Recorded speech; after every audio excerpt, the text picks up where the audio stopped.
Bon, tout à l'heure, tu as parlé des huiles.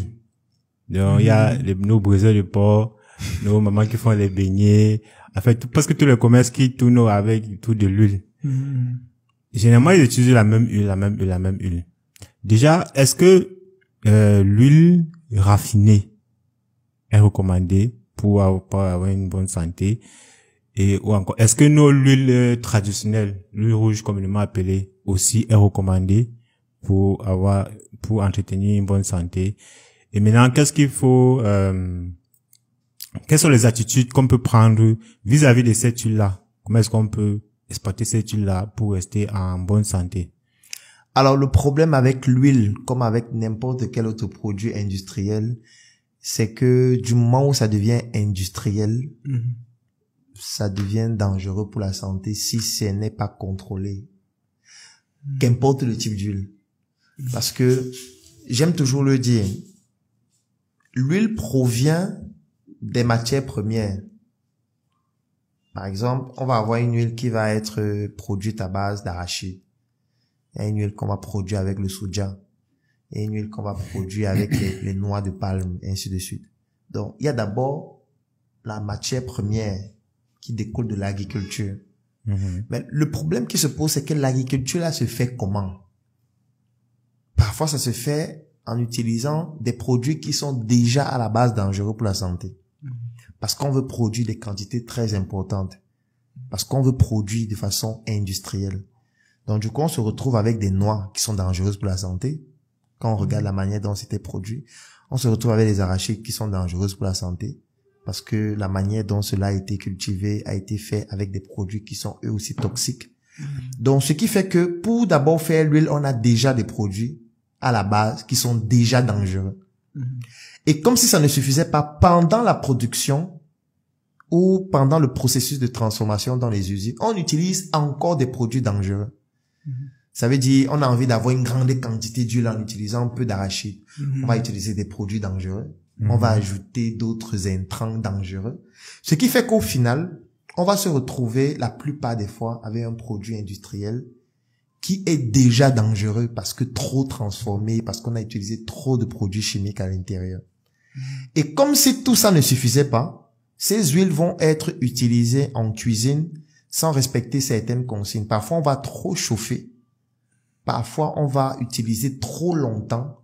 Parfois, on va trop réutiliser la même huile, ce qui contribue davantage à rendre tout ça dangereux.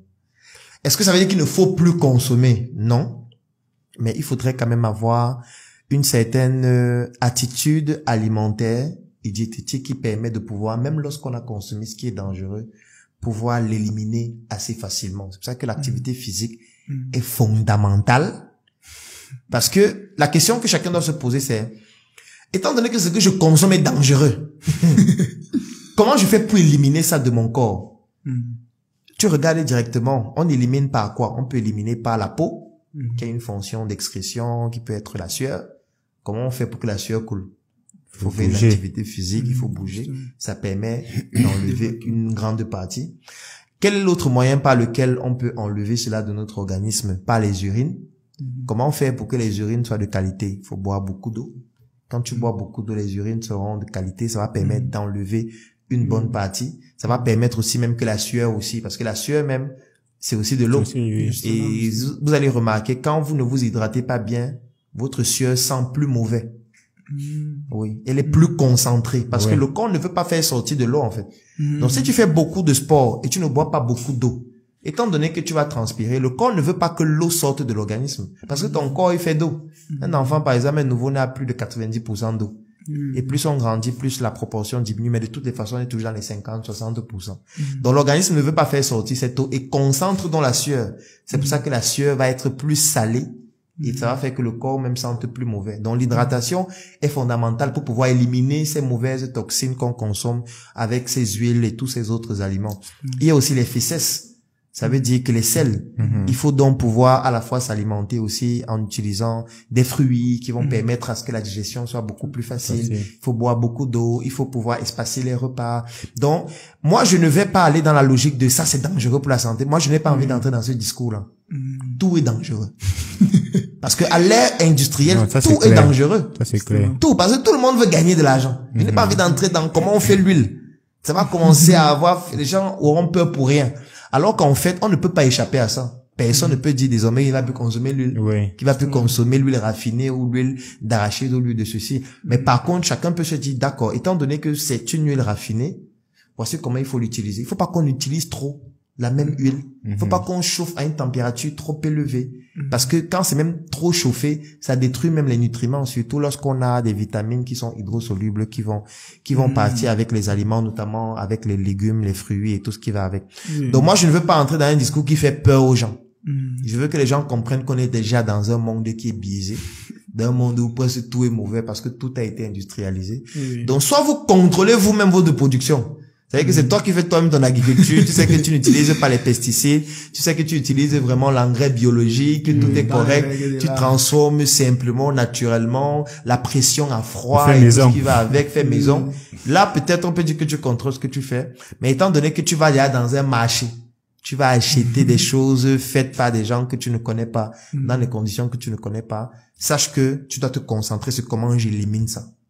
Oui. Et au moins là, tu as un contrôle dessus. Tu peux décider de faire une activité physique régulière. Tu peux décider de boire beaucoup d'eau. Tu peux décider de boire une eau de qualité parce que tu sais comment faire pour la filtrer ou alors pour l'avoir en de meilleures conditions. Oui. Moi, je propose plutôt que les gens se concentrent. Peut-être c'est mon côté stoïque aussi qui me pousse à penser comme ça. Parce que au lieu de se concentrer sur ce que tu ne peux pas contrôler, au moins tu peux te concentrer sur les actions que tu peux poser toi-même pour pouvoir te garantir que tu auras une bonne santé. Moi, je retiens déjà que on peut se dire que peut-être c'est l'huile rouge qui est bien, or que on ne sait pas comment les gars ont piétiné ça. Non, l'huile rouge d'abord c'est une très bonne huile. Oui. Par nature, si on enlève tous les côtés purement industriels, c'est une très bonne huile. C'est une huile avec laquelle on a grandi quand même. Je pense que je fais un coucou aux cookies, un coucou à tous nos mets traditionnels qui nous ont bercés depuis l'enfance. Mais le problème qui se pose, c'est lorsqu'on entre dans une pratique purement industrielle, intensive, qui fait qu'on est obligé de tricher. Donc on est obligé d'utiliser des substances, obligé de mélanger, obligé au final on se retrouve. Et c'est une huile qu'on importe même déjà. Oui, parce que regarde le problème avec l'huile rouge. Ce que les gens ne savent pas, c'est que parfois, pour que la quantité soit plus importante, on prend l'huile rouge, on chauffe. Parce que quand on chauffe, oui. Dès qu'on chauffe, on remet dans des bouteilles. Je vais te demander de faire une expérience. Si tu prends 1 litre d'huile rouge, tu chauffes, la quantité va augmenter. Oui, la quantité augmente parce que l'huile rouge, en fait, sa particularité, c'est que quand il fait froid, le volume diminue. Le volume diminue. C'est pour ça que c'est l'une des meilleures huiles en industrie. Parce que sa logistique est plus facile. Tu vois, si tu as peut-être l'huile d'arachide, quand l'huile d'arachide est au rayon, qu'est-ce qui se passe? L'huile d'arachide reste, ça reste liquide, alors que l'huile rouge a la capacité de devenir solide. Tu vois pourquoi les bidons là, l'huile rouge devient solide avec le froid. Oui. Donc, ça fait que si moi j'ai 1 litre d'huile d'arachide que je dois transporter pour amener, du moins, pour apporter ça en France, et que quelqu'un d'autre a 1 litre d'huile de palme, en fait, il va payer moins. Parce que, en fait, ce qui se passe, c'est quoi? C'est que l'huile de palme là a la capacité de pouvoir devenir solide. Oui. Et quand ça devient solide, ce qu'on fait, c'est que les gens, en général, ils chauffent. Quand ils chauffent, ça devient liquide, ça prend une quantité plus importante et on peut mettre ça dans plus de contenants et parfois on dilue encore. Oui. Tu vois. Oui. Et le problème, c'est que à chaque fois qu'on chauffe là, ça dénature l'huile, en fait. Ça dénature l'huile, ça fait en sorte que l'huile commence à produire des substances qui sont dangereuses pour la santé. Et au final, mais c'est comme ça qu'on utilise cela en industrie. Il y a beaucoup de marques de chocolat qui sont fabriquées avec cette huile de cette façon. Si vous souhaitez créer votre propre émission podcast, alors nous mettons à votre disposition notre espace, notre matériel, notre expertise et nous pouvons aller beaucoup plus loin. Nous pouvons vous accompagner lors de la communication de votre émission podcast. Je tiens à préciser ici que nos locaux sont totalement amovibles.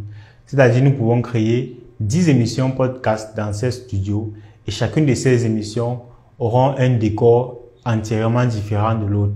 Et je tiens aussi à préciser que vous n'êtes pas obligé de venir ici dans nos locaux afin de réaliser vos émissions podcast. Nous pouvons nous déplacer avec le matériel nécessaire vers vous afin de vous permettre de réaliser vos émissions podcast où que vous soyez. Donc, si vous avez un projet podcast, je vous invite à nous contacter afin que nous puissions travailler ensemble pour permettre à ce projet de voir le jour. Donc, on se dit à très bientôt dans nos inbox.